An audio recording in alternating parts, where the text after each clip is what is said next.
Bismillahirrahmanirrahim. Assalamualaikum warahmatullahi wabarakatuh.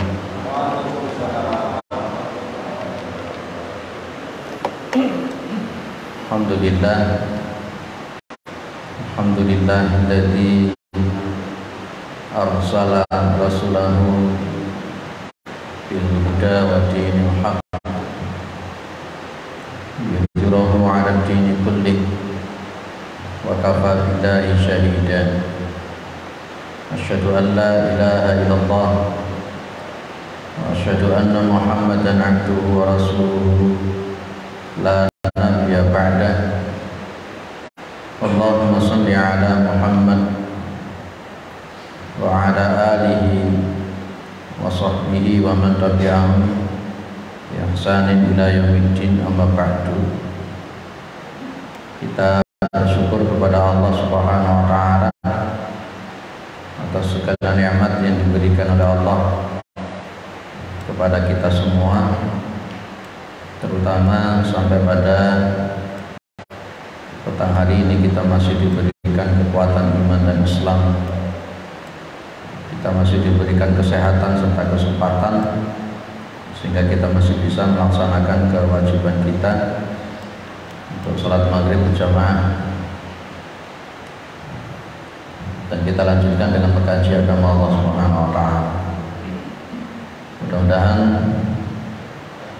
kesempatan semacam ini senantiasa diberikan oleh Allah kepada kita semua sampai nanti kita menghadap kepada Allah yang tentunya dalam posisi husnul khatimah. Salawat salam tetap terlimpahkan kepada Rasulullah Muhammad SAW sebagai khatamul anbiya wal mursalin, penutup para nabi dan rasul, yang tidak ada nabi lagi sesudah Nabi Muhammad SAW. Baik Bapak Ibu yang dimuliakan oleh Allah, kita lanjut kajian kita, meneruskan 2 minggu yang lalu. Kalau 2 minggu yang lalu kita bahas tentang masalah hutang, dan sudah kita diskusikan antara Abu Qatadah yang menyaurkan utang seseorang yang tidak disolati oleh Nabi, itu kita diskusikan tidak sama dengan namanya sedekah. Dan sudah kita bahas 3 pendapat dengan alasan masing-masing tentang masalah sedekahnya orang selain anak kandung itu nyampe atau tidak, dan mana yang terkuat yang kemarin kita sampaikan. Baik, kita sekarang lanjut ke ma yajuzu lil hadirina wa ghairihim. Ma yajuzu, hal-hal yang boleh, lil hadirina, bagi orang-orang yang hadir, wa ghairihim, dan orang-orang yang selain yang hadir. Maksudnya boleh dalam posisi apa? Boleh dilakukan ketika jenazah itu belum dikuburkan, ya, menemui orang yang sudah wafat. Wa yajuzu lahum kashfu wajhil mayyiti wa taqbilu.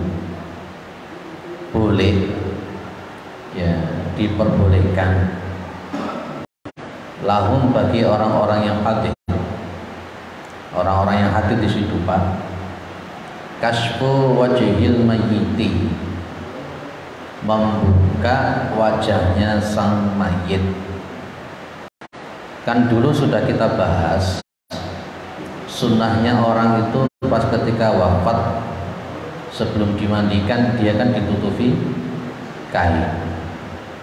Umpamanya pas ketika belum dimandikan itu kita datang, kemudian kita buka wajahnya, watak biluhu, dan mencium mayit, itu boleh. Pak, kalau umpamanya sudah dimandikan, boleh tidak kita buka? Umpamanya kan dikafani, dibuka sedikit kemudian dicium, boleh, tidak apa-apa. Ketika belum dimandikan boleh tidak dicium, boleh, tidak apa-apa. Ya, Rasulullah Muhammad SAW pun juga melakukan semacam itu. Ya, Rasulullah Muhammad SAW juga melakukan seperti itu. Tidak ada istilah apa namanya sawanun, apa sawan. Ada cilik atau cedek-cedek kalau mau mati, katanya begitu ya. Anak saya itu tiga-tiganya itu kalau ada orang mati mereka malah tak deket. Ketika anak saya yang nomor 3 itu pas ada saudara yang meninggal masih merangkak-merangkak ya. Tak biarkan aja merangkak-merangkak di bawahnya apa penduso jenenge. Belum dimandikan. Tidak apa-apa, sawan mudah. Itu hanya sugesti dari orang-orang yang yakin begitu. Jadi tidak ada. Jadi jenengan kalau maunya ada orang meninggal, bawahnya jenengan datang dari jauh, saudara jenengan buka itu jarinya itu kemudian jenengan cium, boleh tidak kalau kita menangis wal buka'u alaihi talatata ayyam, dan menangis alaihi atas mayit berapa? Talatata ayyamin 3 hari. Bedakan antara menangis dengan meratap. Kalau menangis itu bukan meratap. Nabi Muhammad pas ketika meninggalnya Ibrahim, putra laki-laki beliau pun juga meneteskan air matanya. Yang tidak boleh itu meratap. Yang dulu sudah kita bahas, di antara meratapnya orang jahiliyah itu kan dia menyakiti dirinya, menampar-nampar pipinya, memukul-mukul tubuhnya. Di antara meratap kan itu, merobek-robek bajunya, teriak-teriak yang tidak benar, ngomong-ngomong yang tidak benar, itu bagian daripada meratap. Tapi kalau hanya sekedar ya menangis meneteskan air mata, itu kata Nabi adalah rahmat. Maka di dalam kitab ini mencium mayit atau menangisi mayit, menangis yang wajar loh ya, bukan meratap. Nanti bedakanlah antara meratap dengan menangis. Ada dalil yang digunakan oleh Nasruddin Al-Albani berkenaan dengan masalah semacam itu. Al-awwalu an Jabir ibni Abdillah radhiyallahu anhu maqala lamma qutila abi. Jabir bin Abdillah itu cerita lamma qutila abi, ketika bapakku itu terbunuh. Jabir bin Abdillah itu termasuk sahabat yang rajin untuk bercerita. Maka ja'altu akshufu at-tauba an wajhi abki. Jadi maka saya membuka baju atau kain an wajhihi dari wajahnya bapak saya, dibuka. Abki, saya nangis. Boleh seperti itu, tidak apa-apa. Perlu kita pahami ada istilah sunnah takririyah. Apa sunnah takririyah itu Pak? Masih ingat? Ada sunnah fi'liyah, ada sunnah apa? Qauliyah, dan ada sunnah takririyah. Ketika ada seseorang sahabat yang dia itu melakukan sesuatu dan Nabi tidak melarang sesuatu itu namanya takrir. Itu namanya takrir. Pas ketika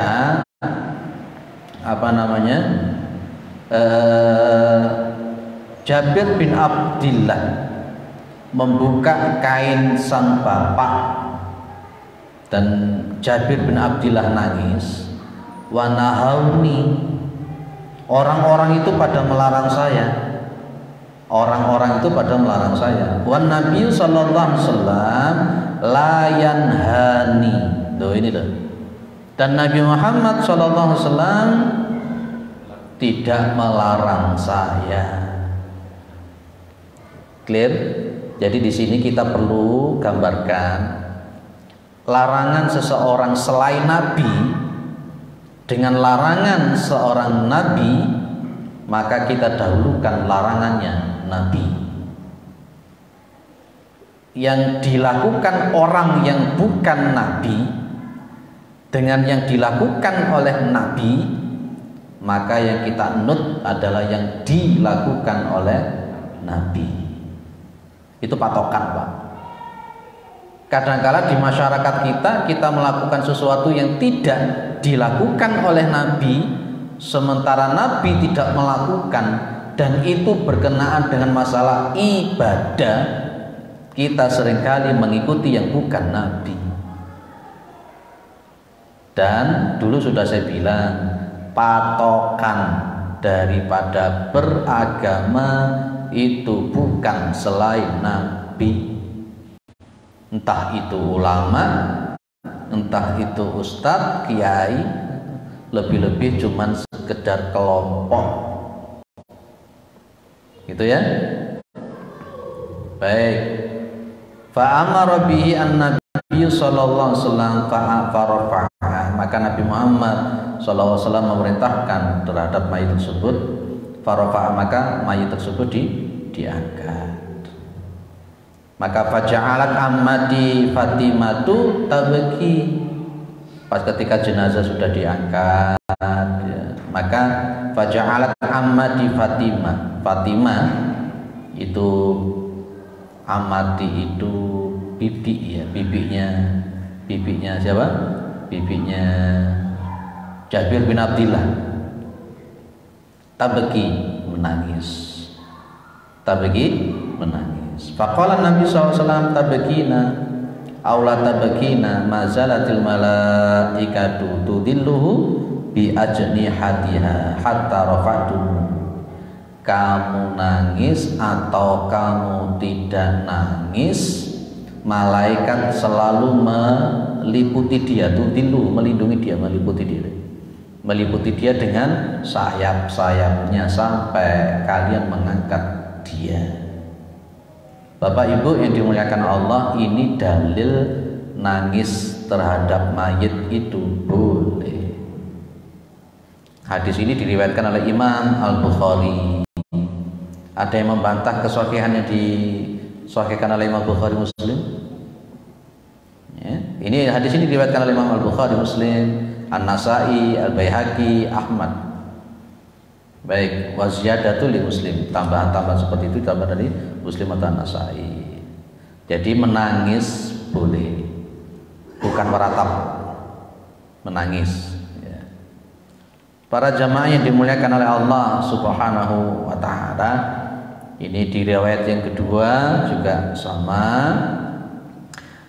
di riwayat yang kedua juga sama dalilnya, hampir mirip dengan konteksnya di sana.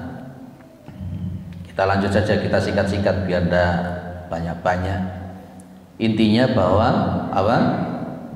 Mencium orang yang mati itu boleh. Wes, kita lanjut. Termasuk ketika wafatnya putra beliau namanya Ibrahim. Kalau untuk Nabi nangis itu ada riwayatnya. Kalau tadi itu riwayatnya siapa yang nangis? Jabir bin Abdillah, dia nangis. Rasulullah paham, tidak melarang. Kalau untuk yang riwayat yang ini, riwayat Bukhari dan Muslim ini, justru Nabi yang nangis. Nabi yang nangis. Lalu siapa yang mau melarang Nabi nangis? Kita lihat dalam konteks ini, saya singkat-singkat ya, saya ambil-ambil aja. Ini Rasulullah Muhammad SAW itu masuk ya, dakhalna ma'a Rasulullah SAW ala Abi Saif wa kana dhi'ran li Ibrahim alaihissalam. Ada namanya Abi Saif. Abi Saif itu suami dari ibu susuan putra beliau Ibrahim. Dhi'ran itu kalau jenengan lihat di dalam syarahnya itu ai zauja murdiati Ibrahim alaihissalam. Ada namanya Abi Saif. Abi Saif ini suami dari ibu susuannya Ibrahim. Lah, maka kemudian Fa'akhadha Rasulullah SAW Ibrahim faqabbalahu wa syammahu. Maka kemudian Nabi Muhammad mengambil jasadnya Ibrahim, itu diambil, beliau cium, beliau peluk, beliau cium. Kemudian tsumma dakhalna alaihi ba'da dzalika wa Ibrahimu ya'udu bi nafsihi. Nah ini loh yang menunjukkan Nabi nangis itu di sini. Nah itu. Faja'alat aina Rasulillah sallallahu alaihi wasallam tadrifani. Aina itu kan kedua mata beliau. Tadrifani itu meneteskan air mata. Ini dalil Kanjeng Nabi itu nangis ketika putra beliau Ibrahim itu meninggal dunia. Ada yang membantah Rasulullah nangis itu. Berarti nangis itu boleh. Yang tidak boleh adalah rata. Lah pas ketika Rasulullah Muhammad SAW itu nangis, ada faqala lahu Abdurrahman ibni Auf. Abdurrahman bin Auf berkata, wa anta ya Rasulullah, wa anta ya Rasulullah. Kata-kata wa anta ya Rasulullah itu kan sebenarnya mengingkari. Wa anta ya Rasulullah, jenengan ya Nabi. Jenengan ya Nabi maksudnya kok nangis? Kok nangis? Jawabannya Nabi enteng. Ya Ibn Auf innaha rahmatun. Wahai Ibn Auf, dia itu adalah rahmat. Menetesnya air mata itu beliau menyebut itu adalah merupakan rahmat. Yes. Nih, maka Nabi Muhammad menjelaskan, namanya orang ya, namanya manusia biasa. Lah mungkin ada pertanyaan, apakah Nabi itu tidak ridho dengan ketentuan Tuhan? Tidak seperti itu kita memahaminya. Innal aina tadma'u, sesungguhnya mata itu menangis. Wal qalba yahzanu, namanya hati itu bersedih. Wala naqulu illa ma yurdi rabbana, dan kami tidak mengatakan apa-apa kecuali yang kami memberikan ridho kepada Tuhan kami. Sedih boleh, nangis boleh, tapi hati tetap ridho. Sedih boleh, nangis boleh, tapi hati tetap ridho bahwa itu memang sudah takdirnya Allah. Makanya konteksnya di awalnya tadi tentang Fatimah tadi yang nangis, kamu nangis atau tidak nangis, itu kan sama saja. Malaikat sudah melindungi, sudah meliputi sampai kalian mengangkat bapaknya Jabir bin Abdillah. Clear, tidak apa-apa, tidak apa-apa. Nangis sementara tidak dalam posisi hati ini mengingkari tentang takdirnya Allah Subhanahu wa Ta'ala. Itu yang kita sebut dengan ahwaluz zaman. Masih ingat khutbah saya Jumat yang kemarin, Pak? Ada ahwaluz zaman, ahwalul makan, ahwalul abdan, dan yang ketiga ahwalul qulub. Ahwalul zaman itu ya kalau orang Jawa bilang ya memang hidup itu ya terus berputar, kadang ya senang, kadang ya sedih, dan itu sudah manusiawi. Kalau orang Jawa bilang itu filosofi yang disebut orang Jawa dengan cokro manggilingan itu. Pernah dengar kata-kata cokro manggilingan? Ya cokro manggilingan itu adalah memang sebuah kehidupan yang memang kita tidak akan pernah lepas dari konteks perubahan-perubahan yang berkenaan dengan masalah waktu. Sedih, senang, hati yang sedih, hati yang senang, nangis, tertawa, itu sudah memang menjadi sebuah bentuk sunatullah. Dan Nabi Muhammad SAW itu pun juga paham tentang masalah itu. Bukan berarti Nabi Muhammad itu tidak ridho dengan ketentuan Allah. Tetap orang yang paling ridho kepada takdir itu adalah Rasulullah. Orang yang paling sabar itu adalah Rasulullah. Beliau menangis itu sebagai rahmat, bersedih. Tapi tetap kemudian Nabi Muhammad SAW sebagai seorang Nabi dan seorang Rasul paham bahwa itu merupakan takdirnya Allah Subhanahu wa Ta'ala. Kita lanjut. Ya. Baik. Wes, kita lanjut yang nomor berikutnya. Kita singkat-singkat saja. Kalau dibaca satu hadis-hadisnya banyak, malah ndak selesai kitabnya. Penting poin-poin. Ma yajibu 'alal aqaribil mayyit. Hal-hal apa yang wajib bagi para kerabat-kerabat mayit. Wa yajibu 'ala aqaribil mayyiti hina yablughu khabaru wafatihi amrani. Wajib bagi kerabat-kerabatnya mayit ketika nyampe kepada mereka kabar kematian daripada saudaranya itu ada dua perkara. As-sabru war-ridha bil qadari. Sabar, ridho dengan ketentuan. Ini dulu pernah kita bahas ya. Surat Al-Baqarah ayat 55. Al-Baqarah, ya betul ya, 155 sampai 157. Itu gambarnya rada hilang karena dia itu. Yang asli di sini.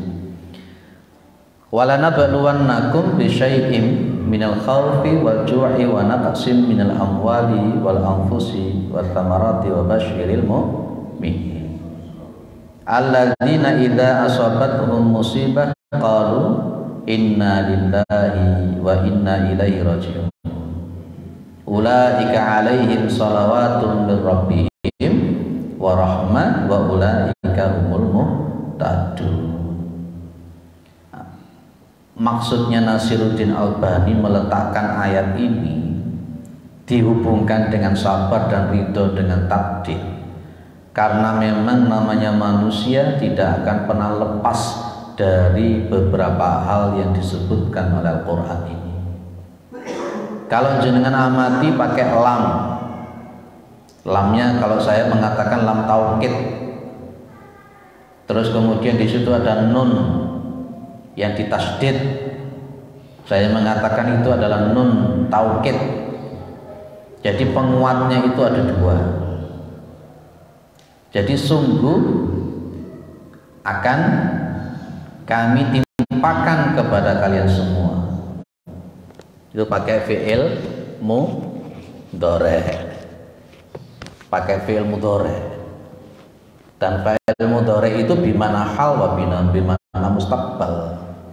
Sekarang atau yang akan datang. Hari ini Allah memberikan ujian, mungkin yang akan datang Allah pun juga akan memberikan ujian. Memakai fi'il mudhari. Pakai fi'il mudhari dikuatkan dengan dua taukid, yakni lam dan nun yang ditasdid. Ini menunjukkan kepastian terjadinya. Setiap orang pasti akan mengalami.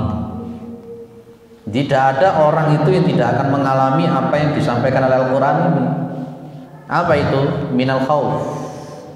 Namanya orang itu pasti nanti akan mengalami rasa takut. Takut apa ya? Macam-macam. Takut miskin, takut melarat, takut bangkrut, apa mana? Macam-macam.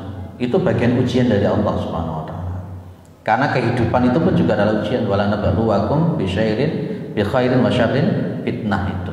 Kebaikan atau kejelekan juga adalah merupakan ujian. Khalaqal mauta wal hayata liyabluwakum ayyukum ahsanu amala. Rasa takut, jenengan akan diuji oleh Allah dengan rasa takut. Sudah rumah tangga takut begini, takut begitu. Sudah menikah takut ini, takut itu, dan macam-macam. Itu Masya Allah. Khauf, kalau khaufnya itu nanti terarah dengan iman boleh. Tapi kalau khaufnya itu lepas daripada iman nanti jadi malah repot sendiri. Yang kedua, wal-ju'. Allah itu pasti akan menguji kita semuanya dengan rasa lapar. Rasa lapar itu juga sebabnya macam-macam. Wa naqsin minal amwal. kekurangan harta, duit entek, ya kan? Wal anfus, kekurangan nyawa, artinya kehilangan nyawa, mati. Ini kepastian. Kalau dalam bahasa Al-Quran itu kan kullu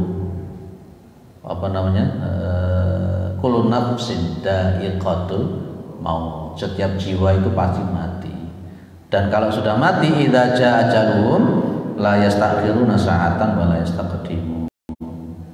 Wa thamarat, kekurangan buah-buahan. Mungkin kalau dia itu nantur-nantur gagal panen dan sebagainya, maka dikatakan oleh Allah wa basyiril mu'minin, berilah kabar gembira kepada orang-orang yang beriman. Wa basyiril sabirin kaum mukminin. Melayune nang surat As-Saff malan ya. Wa basyiril sabirin. Untung jenengan gak turu. Jenengan turu kan mesti bener nih. Wa basyiril sabirin, dan berilah kabar gembira kepada orang-orang yang sabar. Kalau wa basyiril mu'minin di surat As-Saff itu ya. Yang hal adullukum ala tijaratin tunjikum min adzabin alim itu. Orang yang sabar itu alladzina idza asabatuhum musibah qalu inna lillahi wa inna ilaihi raji'un. Itu orang sabar. Bukan mengatakan tarji'ina lillah wa inna ilaihi raji'unnya, enggak memahami yang kita ini memang milik Allah, kita ini memang miliknya Allah, dan kepada Allah kita kembali. Kalau dalam bahasa surat Al-Alaq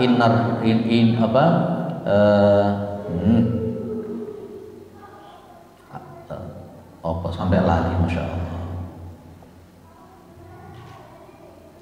Yang ada ar-ruj'ah, inna ila rabbika la ruj'ah. Sesungguhnya kepada Tuhanmu kamu kembali. Kembali itu macam-macam. Kalau jenengan buka di dalam kitab tafsir juz amma punyanya Syekh Al-Utsaimin, ar-ruj'ah itu ada dua. Yang pertama, memang nanti kalau kita hidup ya wis matinya nanti dikembalikan kepada Allah. Poin yang kedua, apapun di dalam masalah apapun, mau hukum qadari, mau hukum syar'i, mau hukum jazai, semuanya dikembalikan kepada Allah. Takdir semuanya dikembalikan kepada Allah SWT. Inna ila rabbika laruj'ah, itu termasuk kita ini nanti. Makanya itu termasuk ahwalul makan. Kemarin saya sampaikan ada istilah ahwalul makan. Mau tidak mau orang itu harus pindah tempat dari alam rahim ke alam dunia, dari alam dunia pindah ke alam barzah, dan lanjut sampai ke alam akhirat, sampai nanti di surga. Itu jadi tidak cukup hanya sekedar mengucapkan innalillahi wa inna ilaihi raji'un, tapi memahami filosofinya di dalam. Orang yang mampu memahami kalimat tarji, itulah yang mereka mendapatkan rahmat. Ulaika alaihim salawatum min rabbihim wa rahmah wa ulaika humul muhtadun. Dapat rahmat, dapat petunjuk, dapat, masya Allah. Para jamaah yang dimuliakan oleh Allah Subhanahu wa ta'ala. Marra Rasulullah sallallahu alaihi wasallam bi imra'atin inda qabrin wa yatabki. Hadis ini ada di Riyadhus Shalihin, Pak. Hadis ini ada di kitab Riyadhus Shalihin. Ketika Rasulullah Muhammad SAW itu berjalan, beliau ketemu dengan seorang wanita. Bertemu dengan seorang wanita. Lah, wanita ini inda qabrin, di kuburan, wa yatabki, sementara itu dia nangis di pinggir kuburan. Dia nangis di pinggir kuburan itu. Faqala laha, maka Nabi Muhammad sallallahu alaihi wasallam itu berkata kepada wanita tersebut, ittaqillaha wasbiri. Ittaqillaha wasbiri. Bertakwalah kepada Allah dan bersabarlah. Ini sunnahnya redaksi nasihat kepada orang yang ditinggal mati. Itu kalau jenengan takziah kepada orang, maka di antara sunnah yang disebutkan Nabi, beliau itu memberikan kata-kata ittaqillaha wasbiri. Itu untuk perempuan. Itu perempuan. Wasiat takwa, wasiat sabar. Kenapa kita harus bersabar, Pak? Jenengan sabar atau tidak sabar, muring-muring gak muring-muring ya tetap tidak akan merubah keadaan. Mau nangis, mau teriak-teriak, mau nampar-nampar pipi, tidak akan mengembalikan keadaan. Saya hanya ingin mengatakan, kita ini mau tidak mau harus tunduk dengan apa yang sudah diputuskan oleh Allah. Dulu pernah saya bilang, hidup itu apa yang Allah mau, bukan yang kita mau. Jenengan karep kaya ngopo, tapi kalau Allah itu karepnya beda, ya tidak akan jadi. Lah, pas ketika Rasulullah mengatakan ittaqillah wasbiri, takwalah kepada Allah dan bersabarlah. Lah wanita ini kemudian ngomong, ilaika anni, faqalat ilaika anni. Maksudnya ilaika anni itu wis menjauh saja dari saya, minggiro. Tidak tahu kalau dia itu adalah seorang Rasulullah, seorang Nabi Muhammad SAW. Inilah makanya memang konteksnya, mohon maaf, kayak seperti Syekh Al-Utsaimin itu kan melarang wanita itu untuk ziarah kubur, dan ada dalilnya memang. Kalau ulama-ulama yang lain mengatakan makruh, makruhnya makruh kepada makruh yang tahrim, bukan makruh yang mubah. Karena memang konteksnya kebanyakan wanita itu tidak mampu untuk menjaga perasaannya. Nangis di pinggir kuburan itu boleh tidak? Ini adalah Rasulullah Muhammad SAW, nangis di pinggir kuburan itu tidak boleh.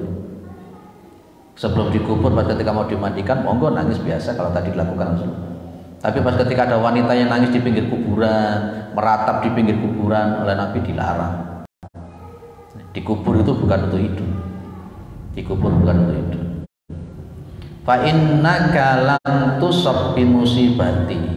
Dia ngomong sama Nabi, maka sesungguhnya engkau itu tidak diberikan musibah seperti musibah yang menimpaku. Nangis di pinggir kuburan. Kemudian Rasulullah Muhammad SAW bilang,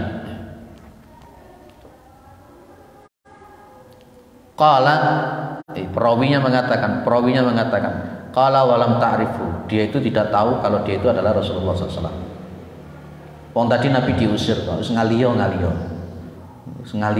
kamu itu tidak dapat musibah seperti saya, begitu. Tidak tahu. Dan perawinya mengatakan dia tidak tahu kalau dia memang itu adalah seorang Nabi Muhammad SAW. Maka dikatakan faqila laha huwa Rasulullah SAW. Huwa Rasulullah SAW. Maka dikatakan dia itu adalah Rasulullah SAW. Fa'aqadaha mithlul maut. Maksudnya dimaksud dengan fa'aqadaha mithlul maut itu artinya kagetnya luar biasa, seolah-olah dia itu kayak kati mati gitu. Ternyata yang dia usir, yang dia suruh ngalih itu ternyata adalah Nabi Muhammad SAW. Akhirnya begitu dia diberitahu kalau dia itu adalah seorang Rasul, maka fa'atat baba Rasulillah sallallahu alaihi wasallam. Maka dia buru-buru untuk mendatangi pintu Rasulullah Muhammad sallallahu alaihi wasallam, mendatangi pintunya Rasulullah Muhammad SAW, dan beliau mendapati di pintu itu ada bawabin, itu penjaga pintu. Berarti kalau dalam bahasa kita apa, satpam ya, ono sing jogo Kanjeng Nabi, itu pengawal. Maka Rasulullah SAW hanya pikir begini ya.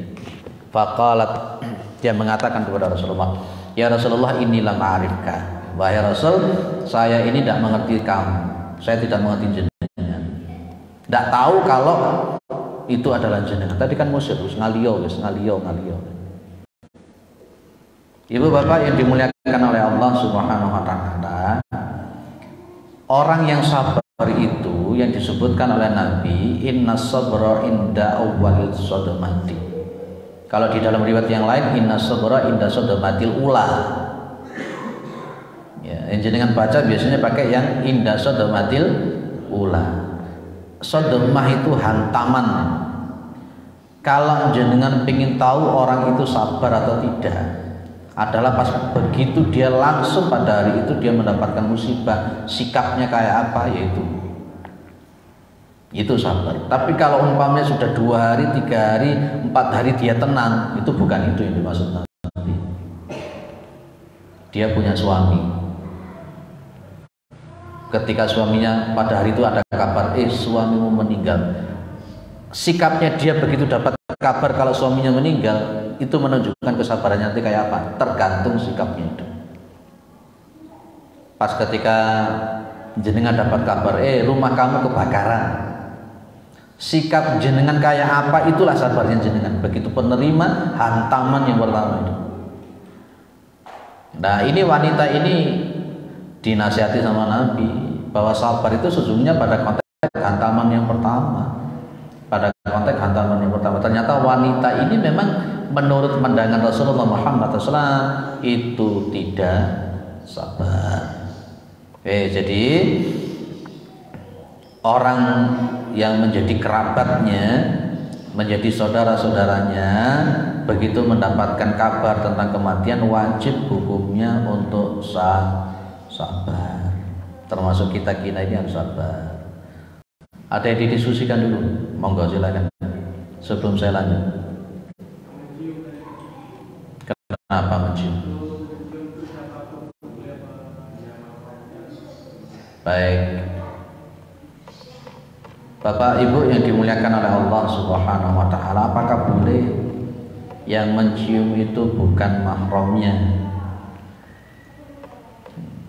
Kita lihat.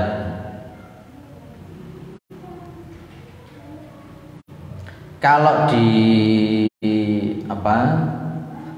dalam riwayat-riwayat yang sahih tidak ada pembatasan.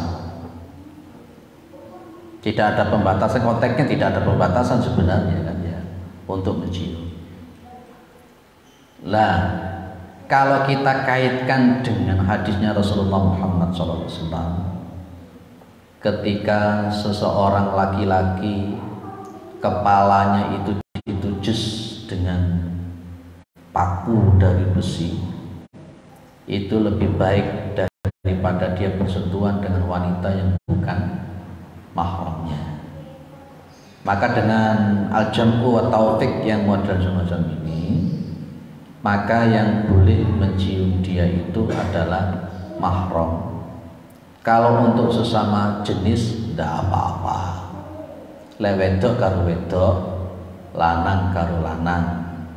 Kalau umpamanya yang cewek mencium yang mahram ke suaminya umpamanya, yang cowok kepada yang mahram ke istrinya umpamanya, diperbolehkan seluruhnya, mafsadat tentu akan semakin besar. Ono mayite ayu, si seger, wadan tak karu-karuan gitu. Itu Pak.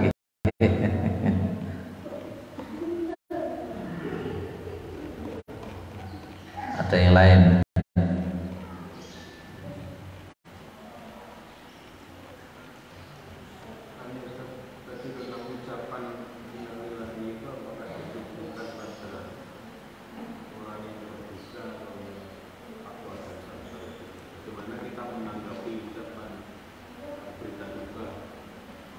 Jadi surat Al-Baqarah 155 tadi itu, 155, 156 itu menunjukkan musibah, bukan hanya berkenaan dengan kematian.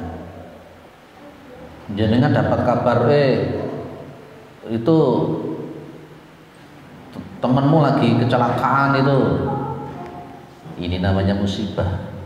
Yang disebut di dalam Al-Quran itu alladzina idza asobatuhum musibah, bukan khusus kepada berkenaan dengan masalah kematian. Jenengan enak-enak melaku kemudian kesandung, itu yang jenengan ucapkan adalah innalillahi wa inna ilaihi raji'un. Ojo miso-miso. Biasanya jenengan kesandung malah miso. Nah, itu Jadi kalau berkenaan dengan masalah musibah, kita sunnah mengucapkan inna lillahi wa inna ilaihi raji'un. Musibah itu apa toh? Musibah itu apa toh, Pak? Jenengan paham, sebenarnya jenengan paham, cuman kata mengungkapkan apa makna musibah itu ya angel. Sama saya juga begitu, ya paham musibah itu begini. Jadi sunnahnya kalau mendapatkan musibah,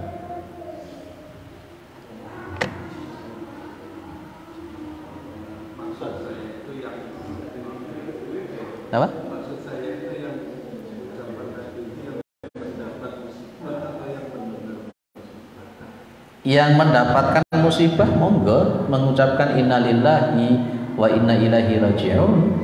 Dan pas ketika kemudian orang yang mendengar saudaranya wafat, umpamanya jenengan sebagai seseorang muslim, kemudian yang meninggal itu adalah bapaknya atau si saudaranya si A, jenengan boleh mengucapkan innalillahi, diberi kabar itu loh tetangga kita meninggal.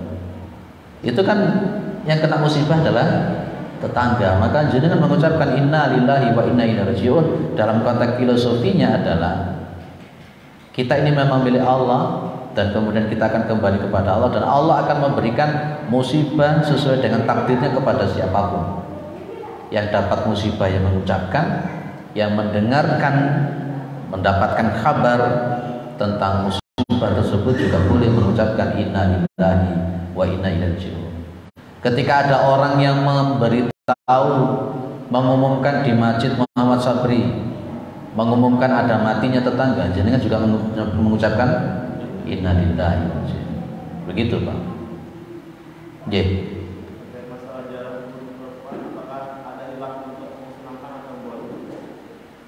Baik.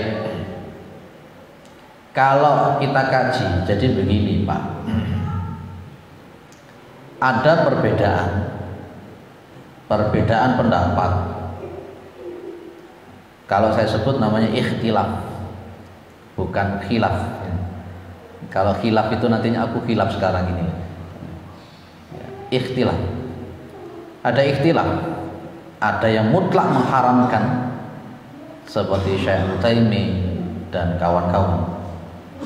Dan ada yang sekedar memakruhkan. Memakruhkannya itu bukan pada posisi makruh yang dianggap mubah, ya, bukan pada konteks mubah. Kalau jumhurul ulama lebih cenderung yang makruh, tapi makruhnya yang mendekati tahrim. Berkenaan dengan ikhtilaf semacam ini, kita lebih baik mengambil pendapat yang terkuat, terutama pendapat jumhurul ulama. Tapi bukan berarti dengan konteksnya kita mengambil yang jumhur ulama yang menyebut pada konteks yang makruh tadi, itu bukan berarti kemudian sang wanita itu bolak-balik neng kuburan dah. Apa mana hampir malam Jumat lagi neng kuburan, nggawa kembang saprauto, ndak begitu. Ya. Jadi sampai hari ini memang ada ikhtilaf di kalangan itu. Dan memang nanti di Syarah Riyadhus Shalihin umpamanya tentang masalah sabar itu Syekh Utsaimin menjelaskan keharamannya itu. Kalau saya mohon maaf sampai hari ini cenderung pada jumhur ulamanya, yaitu makruh yang mendekati tahrim. Itu artinya kalau umpamanya sang wanita itu hanya entah itu 2 tahun sekali, tidak masalah, hanya sekedar untuk anu saja. Itu. Lanjut. Wasabru ala wafatil auladi lahu ajrun azimun. Kalau sabar atas wafatnya anak, kita ini punya anak, lah kok anak kita itu dicabut nyawanya oleh Allah, dan kemudian kita bersabar, maka lahu ajrun azimun, maka bagi dia itu akan mendapatkan pahala yang besar. Ya. Kematian siapapun, anak kita, istri kita, siapapun itu bagian takdir. Kalau kita sabar, pahalanya luar biasa, terutama masalah anak. Nabi Muhammad itu nun sewu, dari putra beliau yang jumlahnya berapa? 7. Yang tinggal cuma Ibu Fatimah. Yang laki-laki semuanya wafat, meninggal. Padahal untuk kategori orang Arab pada zaman itu, ya, itu anak laki-laki itu merupakan sesuatu kebanggaan. Dan Nabi Muhammad SAW, anak-anak beliau yang putra-putra itu diambil ilmu oleh Allah Subhanahu Wa Taala. Dan pasti ada hikmah kenapa putra-putra Rasulullah wafat, itu pasti ada hikmahnya. Jangankan putra, wong cucunya Nabi saja kadang dikultuskan. Ya lah. Dan itu pun kadang-kala juga apa memang betul itu keturunan langsung dari Rasul atau tidak. Sementara Husain pun juga meninggal di Karbala. Ya, wa alam. Akhirnya banyak orang yang ngaku-ngaku keturunan Rasul. Itu baru padahal bukan langsung dari Muhammad SAW. Dari itu dari pihak Fatimah. Apalagi andai kata Ibrahim hidup dan lain-lain hidup, piye yang terjadi kira-kira? Ya, ada hikmah, saya yakin itu. Baik Bapak Ibu yang dimuliakan oleh Allah, ada hadis-hadis yang cukup banyak yang menunjukkan kalau kita itu dicabut, anak kita dicabut nyawanya. La yamutu li ahadin minal muslimina salafatun minal waladi fatamassuhu annaru illa tahillatul qasam. Tahillatul qasam itu ada di bawah ini. Monggo adzan dulu, setelah itu kita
Baik.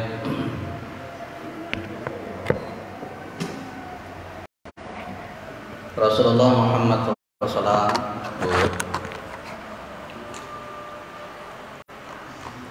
kalau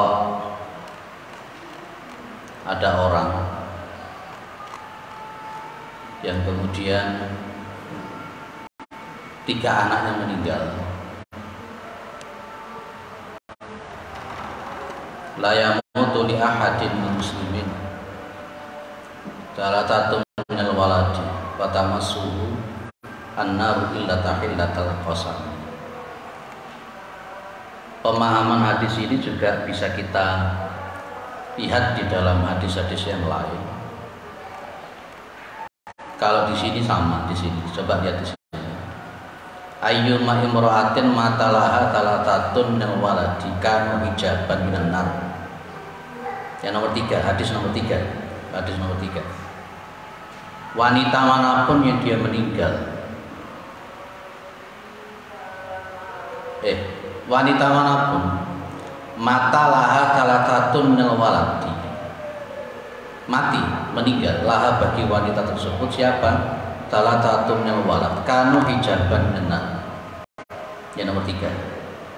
Kalau ada orang yang kemudian ada 3 anaknya yang meninggal, maka 3 anaknya ini menjadi hijaban minan nar.